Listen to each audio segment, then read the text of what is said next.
I left Britain about a month and a half ago to get to Hubei province in China, and at the time I thought this was a really stupid decision. So I did not expect the situation that we're in now, that actually Wuhan is safer than Britain. How has China taken control of this crisis? Well, I've been living in Shanghai with Wuming for the last 3 weeks. I want to show you a bit of an insight into life here in China at the moment, and in particular 3 things the Chinese government have done to control the crisis that I think would be pretty hard in Britain. It's not all sunshine and daffodils. I'll talk a bit about the darker side at the end of the video. The Chinese government collect an immense amount of data about their citizens, and they're using it in novel ways to tackle the coronavirus. Every time Wuming and I want to leave the apartment complex, she's got to scan her face, and those images, as well as the images from all the CCTV cameras in China, of which there are about 200 million, are fed into a central database and then analysed using machine learning. So it means basically if you're in sight of a camera with about 5 on this crossroads, then it's likely that the Chinese government have analysed your face and know where you are. Another big source of data is the WeChat app. You might have heard of it. So that's WeChat. It's social media and your debit card all rolled into one super app, which is really convenient, but obviously also tracks. So the state know where you are, what you've bought, and what you're saying to friends. That's just the status quo, and the Chinese people generally know about this. The images you see are actually from the state media. But they're using this data to try the highest tech epidemic control ever attempted. So if you get ill in China and you go to a hospital, the hospital will register with the authorities, and the authorities will pull your name down from this big database. And they have an algorithm that will be able to tell you all the different places that you've been in the last 14 days and all the people that you might have been in contact with. So the bread that you bought with the WeChat app, the baker now will be notified that they have to self-quarantine for 14 days. And the people that you were next to on the flight, they now have to self-quarantine for the next 14 days. Every single citizen has a code, red, amber or green. I guess you are yellow. Why? Why? Because you come to Shanghai, not have 14 days. I'm a green. Safe. But if I'm yellow, shouldn't you be yellow? No, just you are yellow. Maybe next week you are green. Good. Some city only green. You can drive car on the road. If the other colors you can't drive on the road. Yes.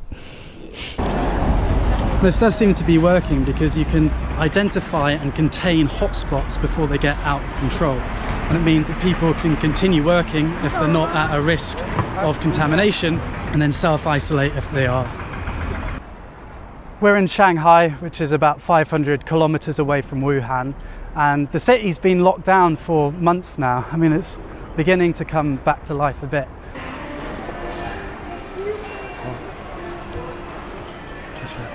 Last time I was here, there was basically no one here, so it's good the city's beginning to open up a bit.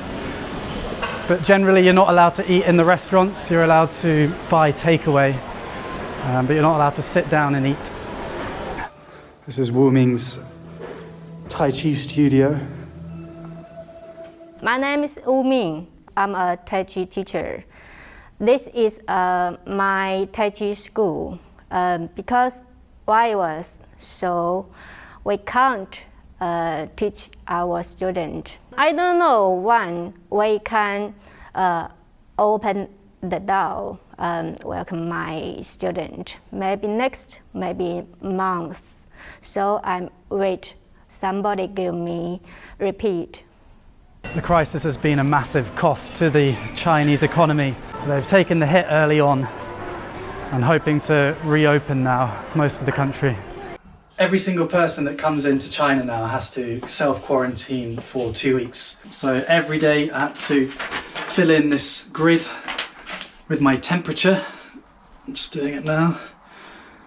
35.7. I don't know if that's low or not, but it's not a fever. And any flight coming into the country is screened. We've been waiting in Shanghai airport for about 2 hours now. We'll get there eventually.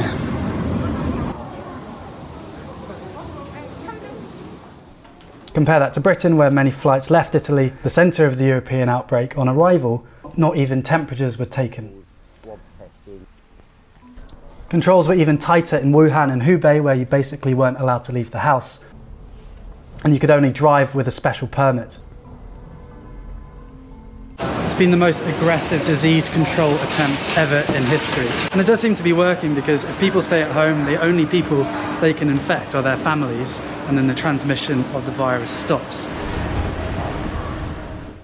So complete lockdown, tracing those with the virus with big data, and the glue that holds it all together is the intense promotion of social solidarity. The government have framed this as a people's war against the virus. There does seem to be a coming together of China. For example, 20,000 medical workers flew into Wuhan to help with the crisis. There's moving images of the doctors, both male and female, having their hair cut because supposedly there isn't time to shower. These messages of solidarity are all over social media and big adverts like these. 加油中国 We do it.